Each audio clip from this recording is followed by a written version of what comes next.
Alright everyone, today we're going to be doing alcohol inks in the spirit of Tim Holtz, who's been demoing those on his blog. I tried it last week with some glossy paper because that's what I had. I also tried the shimmer cardstock, or actually this one was the brushed silver, and this worked fine. It's not Yupo, but it worked fine. The ink moved around a lot on it. The glossy, it really soaked in. So now I've ordered some Yupo translucent and regular Yupo medium on Amazon, and I think I am good to go this time. I'll show you some of the stuff from when I tried it. This was on glossy. It's okay, but you use like a lot of ink. So these were some of my glossy experiments last week. Let's see. Here's another glossy one. And then this was glossy as well. So you had to actually use a lot of ink. Then I tried the black paper that was recommended, alcohol ink cardstock. There is, as I can tell, nothing special about this other than it's black and not textured, because you have to use pearls on these to get them to show up. I use the pearl shimmer, but these are the special black alcohol ink cardstock. I didn't see much of a change. It didn't really act like alcohol, it didn't move like alcohol inks. And this was just normal black paper. I think it's Strathmore or something, but it's textured. So I wouldn't spend my money on the black paper. The silver paper was kind of cool. Actually, this was just normal glossy, and I made like a mud mess, used tons of ink on it. And then tried removing some with, when I made a puddle. The leftovers from that I stamped with it, which we'll get to. So here's some of the shimmer ones. It moved a little differently, and I liked these a little better. They moved more like alcohol inks should, I think. So those were kind of cool. And then I did the alcohol lift-off technique and stamped with it. And you can see the detail on that. So today we're going to do the Yupos. Here's just my shimmer cardstock for junk. It is useful on the shiny cardstock to stamp with the impression from the alcohol lift ink. So there is a need for shiny paper. So if you bought some, use it for that. We'll get to more of that when we put the cards together. But today we'll just do the Yupo. These are the 5x7s. I'm going to cut them in half to play with the inks. All right, so we have our alcohol blending solution open and on the ready. Today I'm going to do some browns. So I have some Adirondacks, caramel, latte, slate, currant, and ginger. And the mixatives I'm going to use, an alloy, gilded, and mixatives of gunmetal and gold. So these I store on their side because you have to shake the mixatives and alloys. And I do have some of the older ones, so yours might look different, but it doesn't matter what brand you use. I found they all work the same. All right, so I'm gonna do the felt technique where you drop a couple drops onto the felt. And you don't need to shake the alcohol inks, just the mixatives. So a little bit on here. And a little bit of the blending solution. And this is the translucency, how this is going to move on the translucent. Okay, I kind of like that. The Yupo does work a lot better. It's already kind of blending together. I'm going to use, even though this mat is really easy to clean with just alcohol, I'm lazy and don't even like to do that. So I'm going to just use a paper backing to keep it a little bit neater. I kind of like this lightly done one on the translucent. So see, I went over it again and it's kind of bubbling. I'm going to put some more on and try it on the regular Yupo. I expect it'll look pretty much the same. But no two backgrounds are the same when you're using the alcohol stuff because you're just dabbing it all over. So that's one I think I'm getting a little more wet and play with.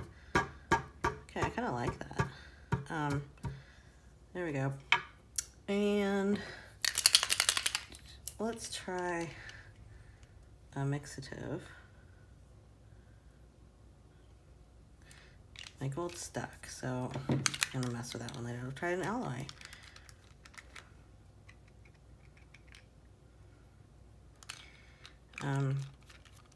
Didn't move that much, but I think we will be able to move it with a, no, heat gun doesn't move it enough. Tim used a hair dryer, but let's just move it around. Okay, that will move it around. Throw in a little bit of blending solution to move it around some more. See how it pulls up with the blending solution. The other thing you need to keep handy is a open paper clip to unclog these. The mixatives, this one's been sitting around quite a while, but they do tend to get clogged, as does the blending solution. So you can unclog it with just a paper clip. Shove it in there. Let's see. I'm gonna mess with a paper towel. And while it's doing that, let's just throw a little bit of ginger on there too. Because I want it. Okay, see how it's pooling there. It's gonna give us time to play with that quite a bit. And that's the thing about these, if you just put more blending solution, you can rework it. I could, actually, and I will, take another one and use up some of that ink. Okay, oh, that really changed it, but that's okay. Gonna dab some more.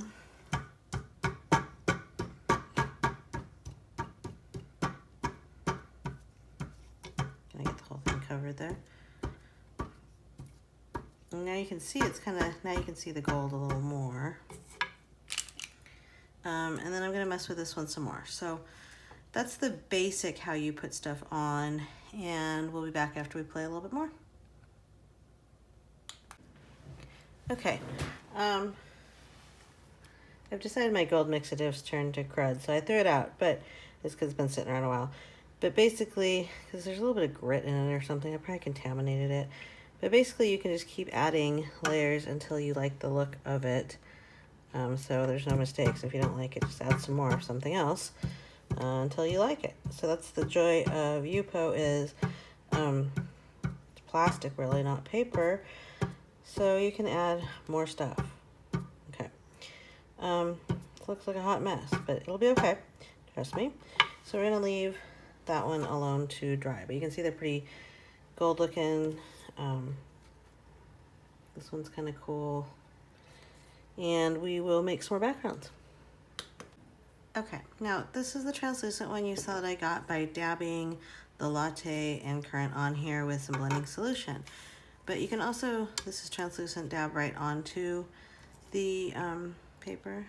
So kind of more of a mess, but you can just put it right on there. Probably uses more of the ink, but that's fine. And then just dab it around, soaks right in, but you can still move it around. Maybe put a little bit of blending solution. You can also drop that right on there to make pools. And that's kind of a cool, different look than the modeling on there. It's almost peeling out green, which is kind of cool. So let's throw in, let's shake up the gunmetal. Put some gunmetal on here. Maybe not the best color choice, but that's okay. I'm okay with that. We're gonna see how that moves out with the caramel. That's cool. And a little bit more currant. What's going on here, right? So you'll see it just kind of makes patterns with the ink. See how it's spreading out? And I like to mess with it, so splat, splat, here we go.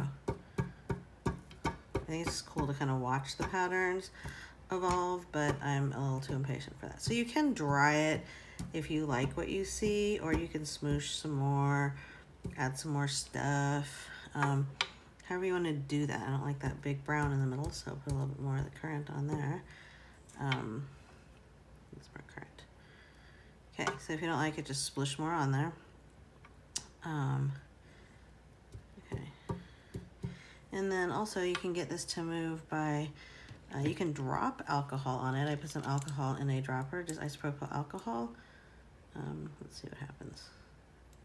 Just takes the color right off of there. Maybe that blob was too big, probably.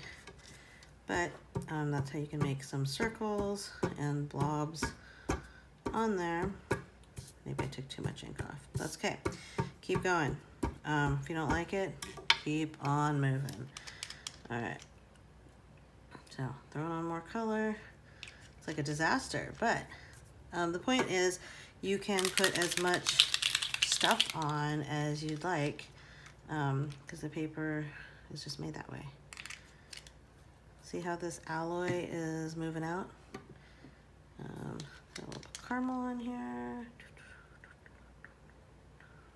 Okay, and they will move and blend. You can help move them if you'd like. So just making the mess move around. Get the pools to kind of like touch and bleed into each other. It's kind of the way I like to do it. So you can see the effect is a little different with the alloys. They kind of separate around and get to the edges of your puddles. So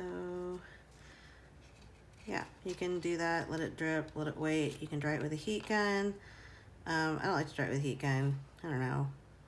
It's plastic, so it can kind of, it's almost like embossing powder. I don't know, get weird smelling. But if you like the pattern the way it is and you want it to stop bleeding, just heat it up and it will stop bleeding. But I like to keep moving it. You can see these colors blending together. I suppose I could use a fan or a blower to get the movement going a little bit faster, but I am lazy right now and don't want to go grab it. Maybe I should. But I will show you kind of how this turns out. Okay, so that's just from moving it around. Take off a little bit of the gold on the inside, I think.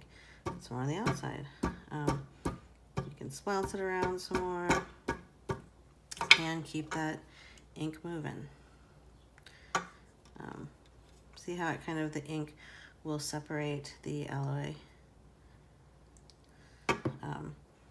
and move it out. So keep playing with it until you like the background, and when you like it, let it dry.